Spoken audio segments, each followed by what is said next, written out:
Hello and welcome, fellow Chimera Sharks. I'm Chimera, and this is a new story of the Chimera Shark storyline called A Cat's Journey. I know, it sounds interesting, doesn't it? Now, I'm sure that at some point of your life, you have wondered, what will cats do in the future? And this is not it. That's something. They begin with a meow. My eyes opened wide to the sunlight of the world. My whole life, I always knew I was destined to do something great. But I never did know what that great thing was supposed to be. Everyone had always told me that I was worth nothing in today's society. But I knew that that just couldn't be true. As a white cat, I've been consistently spotted in the wilderness by predators. It always seemed as though life was just against me, even from birth. This is the story of my life's journey. My name is Marshmallow, and this is so I prove to the whole world just how special and important I really am. Marshmallow looked up. The morning sun had risen. Rays of light were pouring through the window. Sticking her paw through the gap in the cage door, she reached outwards, trying to feel the warmth of the sun that she so longed for. The air was dense, dry, and filled with the insistent chatter of her peers' meows. She wasn't listening to what they were saying. She had long since learned that listening just led to madness, as demonstrated by the old cook of a cat next door to her. He was always mumbling to himself, conspiring, plotting, at times laughing like a maniac at things that weren't really there. Of course, they had all thought of escaping, but it seems like all hope had just been lost at that point, for her and the others. Most just wallowed in all-encompassing despair, accepting their fates as they came. Marshmallow herself had already succumbed to the depression. In her head, she would usually describe herself as being in the halfway stage of entrapment. Not crazy yet, but having acknowledged her fate as one of the living trophies of a madman, in a world where it seemed like her species had no power. Her was some of the least, having been born the way she was. She was always looked down upon by her siblings, her father, her mother, everyone that laid eyes upon her. She had 4 brothers, her being the only girl out of the 5 of them. Life always seemed so bleak, although ironically, even though she had been looked down upon by her brothers, she was now the only one of them left who hadn't gone completely crazy. After all, this was a cage of experiment, she thought. It seemed like it was meant to make you go crazy. The more you resist, the farther into the depths you go. Humans had all but lost their existence, but it seemed as though the experimental madman was somehow related to them, reading their old texts, attempting what he thought was their practice. He had chosen house cats for experiments, due to the fact that their evolution had been stunted unlike the others. Marshmallow was considered the lowest of the low, being among a rare minority of a species that was already considered weak. Marshmallow was a white cat, a seemingly rare trait that had all but been eradicated over the hundreds of thousands of years since the house cat's domestication towards people. Marshmallow always thought from the old texts that people were monsters, and from the look of the bumbling idiot human evolution in front of her, it would seem that she was right.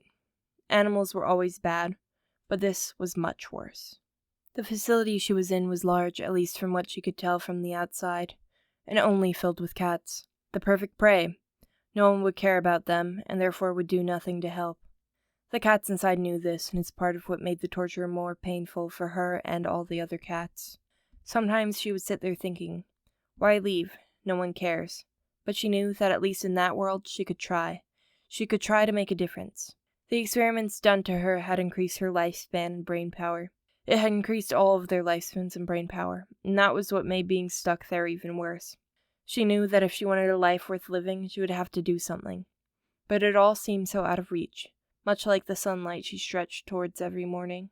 She fell asleep, dreaming of the day where she wouldn't be trapped, the day when she would have cats and animals that cared about her, the day when she and her species would be equal. Upon awakening, she felt a new sense of purpose. A sense of purpose that she hadn't felt in a long time. This was it, she thought. I'm going to get out of here, and I'm going to change the world. The sun began to rise once again, and again she reached towards it, hoping for the warmth to hit her fur, like it once had in the outside world. The cook began his meowing once again, but this time something caught Marshmallow's attention. His teeth chattering together, he spoke. I know the weakness. Don't tell me twice, Grandpa. I know. What do you know? Marshmallow yelled to him, interested. I know everything, he responded strangely. But what exactly do you know? Marshmallow asked again. I know the secret, he answered again, unhelpful. At that point, it was clear to Marshmallow that she wasn't going to get anything useful out of him, but it still led her to question. Outside the cage, she heard a rumbling. The madman with all of his treachery began approaching her cell, feet sliding as he moved, almost like a predator stalking its prey. Marshmallow's eyes widened, and she wondered if somehow this cruel being had taken an interest in her. "I heard you talking," he spoke eerily. "Can you really speak?" She thought back to when she was yelling to her neighbor. Had she really been speaking in a language something other than her species could understand? What were these experiments really doing to her? The lock on the cell sounded a click, alerting the attention of the other cats. They all turned, looking toward her and the madman in disdain, whispering to each other, or perhaps to themselves. The cage door opened, vibrating the whole of the small room. Marshmallow was terrified, but at the same time, she thought that maybe this could be her chance to do something about her situation, her chance to live a real life once again, a better life. The madman reached in, scooping her upwards. His hands felt cold, distant, like an icy terror that pierced her soul. She knew that he was too large for her to take on and have any chance of winning. However, maybe, if she could get him to trust her, she could find a way to revolt, to fix things. "Listen," she said with confidence in a language she shouldn't have been able to speak. "I won't resist your experiment if you let me go out in the sun for a little while. I won't try to run away. You don't even have to let me go untied. I just want to feel the sun one last time. Humor me, would you?" The madman looked up at the ceiling. She could tell that the gears were turning in his head, thinking of the response he would give. He started laughing maniacally. His hands tightened around Marshmallow, squeezing her insides. She meowed in pain. He loosened his grip, bringing his head down sideways, looking into her eyes. His hair flipped over his face, concealing most of his features, and leaving a red gaze to gleam out at Marshmallow. Her heart rate quickened, as did her breathing. "You really think you're in a position to be making demands?" he said cruelly. Her pupils dilated, terrified. "I have something special in store for you now," he said, hysterical. He started to walk in a direction Marshmallow knew well. As she was carried away, the eyes of the cats, still locked up, followed her. All their faces were the same, staring blankly. They knew what was happening, but no one really cared. She stared into all their eyes, trying to get some kind of emotion out of them, but she had no luck in her endeavor. She closed her eyes, spirit starting to drain from her. When she opened them again, she was in the madman's lab. It didn't frighten her. She knew what was going to happen. She was going to be injected, played with, tormented. The madman set her down on his desk, tying a wire around her neck that dug into her flesh. Looking around, she noticed that his lab materials had increased. New shiny syringes she knew he was dying to use. When she looked behind her, she noticed something new, or someone new. It was another cat, and just like her, he was tied up, but something was different about him. He had fluffy brown and black fur that went around him in a striped pattern. His eyes were green in contrast to her blue eyes. He was beautiful, but more than that, unlike the cats outside, he looked at her with a sad kindness that she had never been treated with before. "Hi," he said. "My name's Brownie. What's yours?" "I'm Marshmallow," she said, voice filled with a mix of sadness and confusion. "Why are you talking to me?" she asked. "No one ever talks to me." "Well," he said patiently, "we're both in the same boat, aren't we? Everyone needs a friend from time to time. Maybe we could even help each other out of here." "There is no way out," Marshmallow said, filled with despair. "There's always a way out. You just have to find it," he said, hopeful. She didn't really think that there was a way anymore, but she knew that anything would be better than being trapped in the lab any longer than she already had been. She needed some kind of light in her life, and maybe this was it. Even if it didn't work, she would at least know that she did everything she could. A little more cheerful, Marshmallow answered Brownie. "Okay," she said. "I'll try to help you before the madman comes back.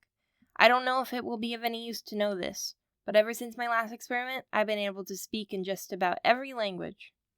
"To tell you the truth, Marshmallow," Brownie said, optimistically, "I'm here probably for the same reason you are. During one of the experiments done on me, I also got a weird ability. When the madman found out, he tied me up here. It's not a very useful ability, but maybe if I combine it with yours, it would work to help us escape." The hope Marshmallow lost after being taken to the lab began to arise once again, and this time she shared that hope with someone who she thought could maybe even be her friend. "You see that computer over there?" Brownie said, pointing his nose to the left of him. "Yeah, what about it?" Marshmallow responded. "Well," Brownie said, "it's voice-activated. Has a sensor on it that detects the madman's voice as well as his cadence.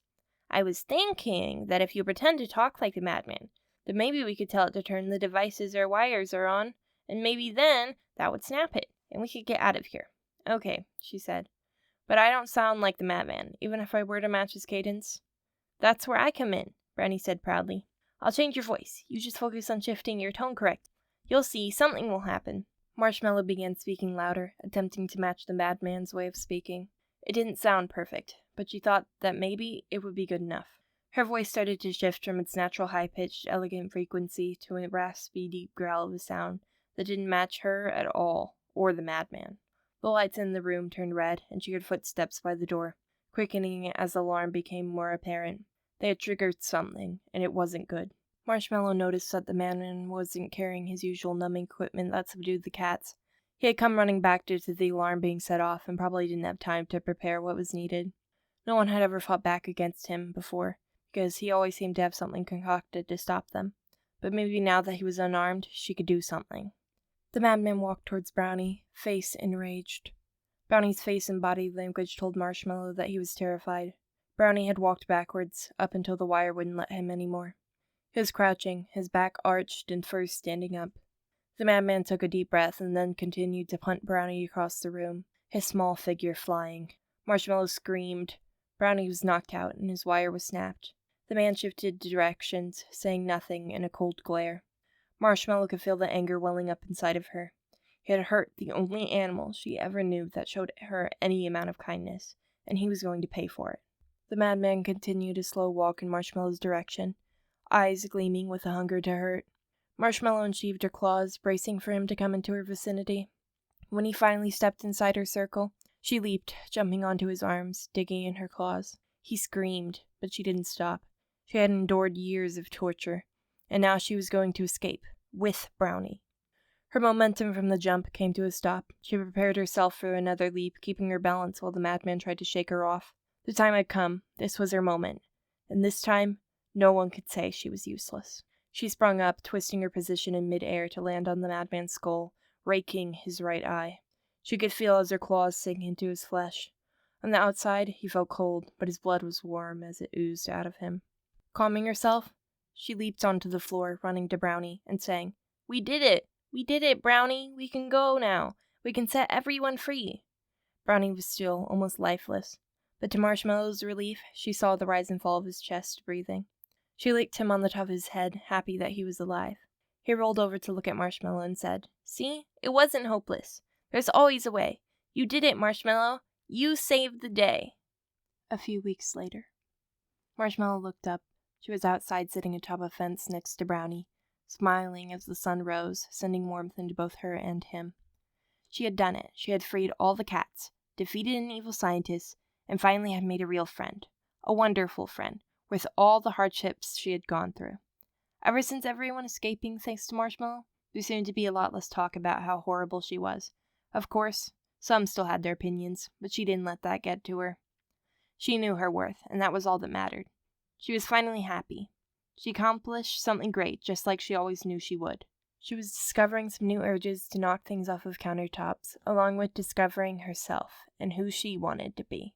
Thank you for listening, fellow Chimera Sharks. I hope that you have enjoyed today's reading of A Cat's Journey. This is Chimera signing off. Click all those buttons. Bye!